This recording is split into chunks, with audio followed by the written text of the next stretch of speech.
優れもん自動車用品の草です。いつもご視聴ありがとうございます。今日はですね、足回りのゴムブッシュ交換です。うちの車、元教習車トヨタコンフォートです。今回はロアアームに接続されているストラットバーとスタビライザーのゴムブッシュを交換します。今回使用する自動車整備工具の紹介です。 YouTube で世界最大の自動車 DIY チャンネルクリス・フィックスさんのおすすめのラチェットハンドルです。差し込み角が2分の1、8分の3、4分の1、3種類のセットです。ハンドルを伸ばすことのできる伸縮タイプです。クイックリリースセーフティーロックがついています。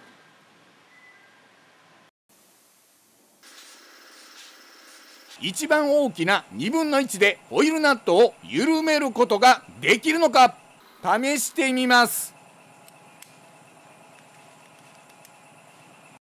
狭いところでは有効ですが、短い状態では緩みません。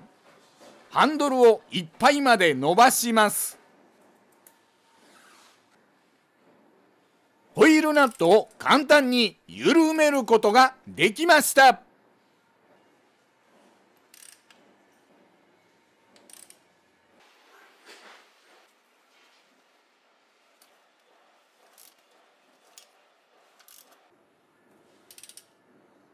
ホイールナットが少し緩みましたのでタイヤを浮かします。ハンドルを短くすると小回りが利きます。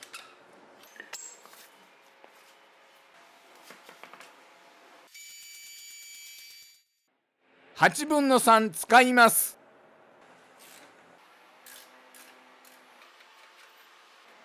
アンダーカバーを外します。ストラットバーのブッシュ、ひび割れしています。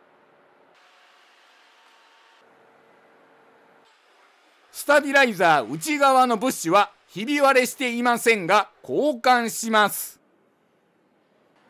スタビライザー外側のブッシュ、ひび割れしています。ストラットバーの取り付けナットに556をスプレーしておきます。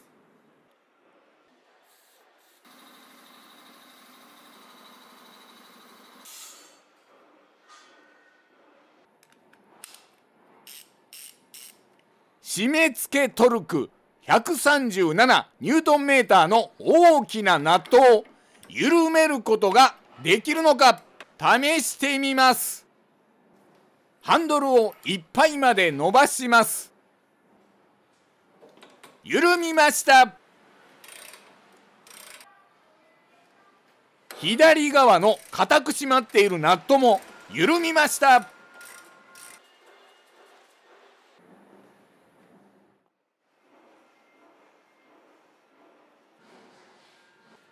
ストラットバーの後ろ側、ナットの位置が分かるように結束バンドで固定しておきます。後ろ側のナットを回してしまうとホイールアライメントのキャスター角がずれてしまいます。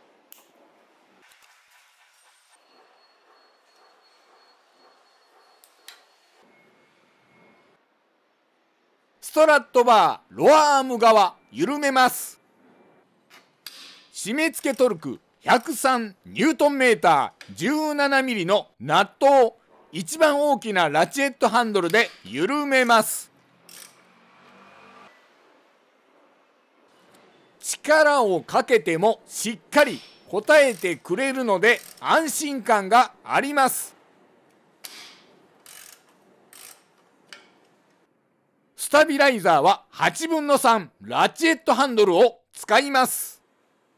スタビライザーボルトをスパナで固定して取り付けナットを緩めます。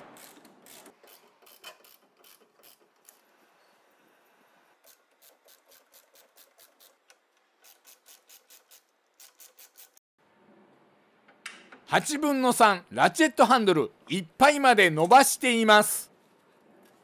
ストラットバーブラケットに固定されているスタビライザーブラケットボルトを緩めます。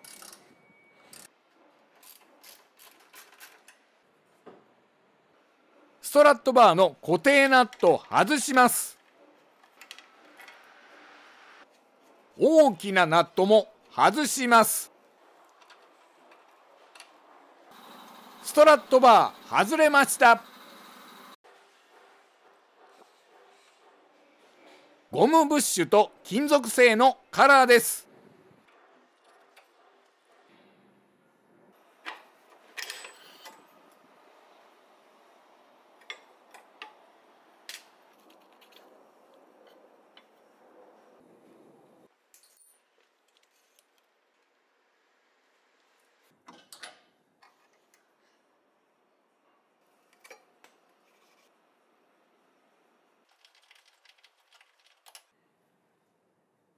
スタビライザー外れました。各取り付け部分の掃除をしてひび割れや腐食がないか点検します。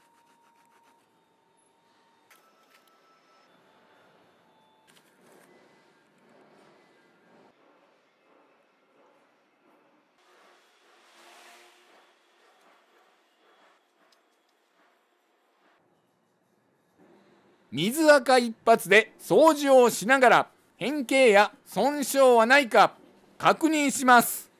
スタビライザー問題ありません。ストラットバーにも不具合はありませんでした。取り外したブッシュ類です。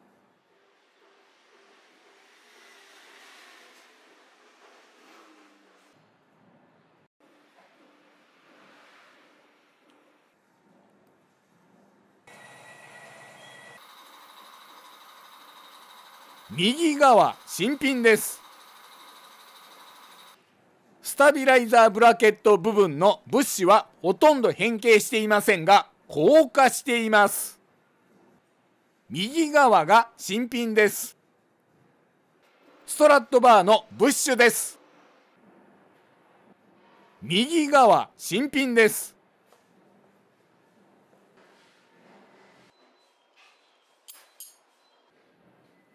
ストラットバーに新品のブッシュを装着します。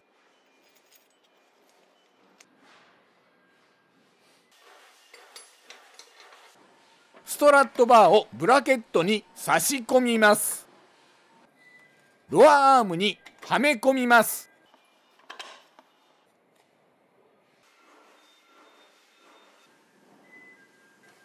ナットを仮止めしておきます。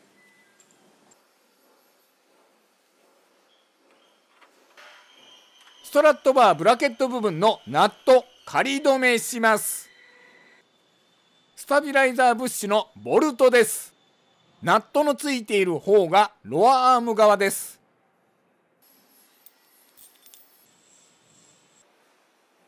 ブッシュにも方向性があります。ロアアームの上側からはめ込むリテーナーです。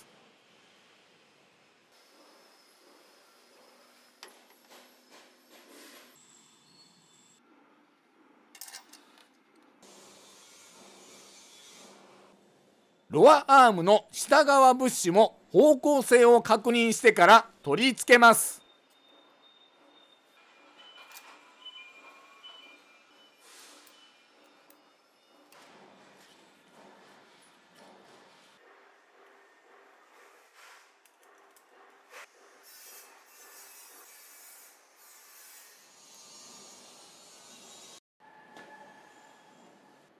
ストラットバーロアアーム部分のナットトルクレンチで本締めしました。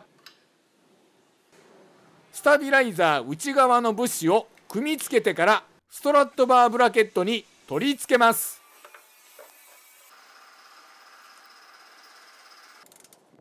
ブラケット部分本締めしました。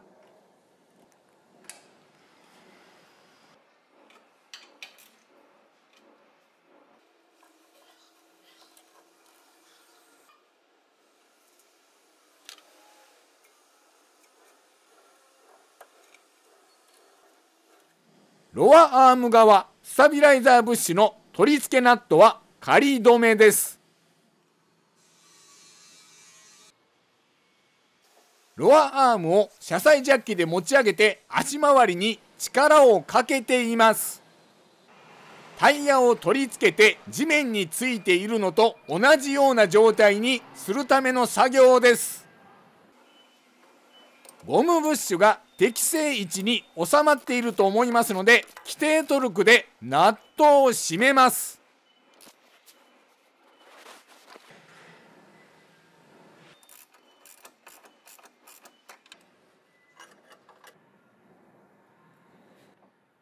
ストラットバーの大きなナットも規定トルクで締めます。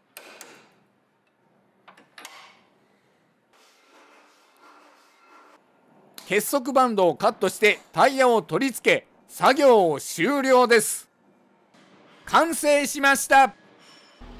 ゴムブッシュ交換前の状態です。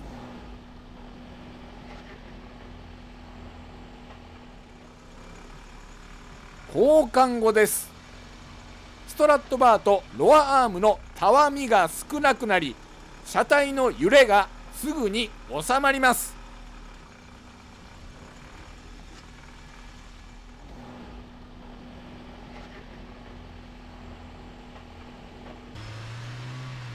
走行中ははっきりとした変化を2つ体感できました。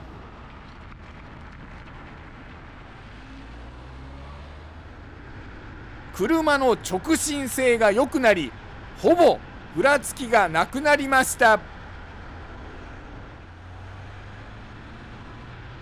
もう一つはステアリングホイール切り始めのレスポンスが向上しました。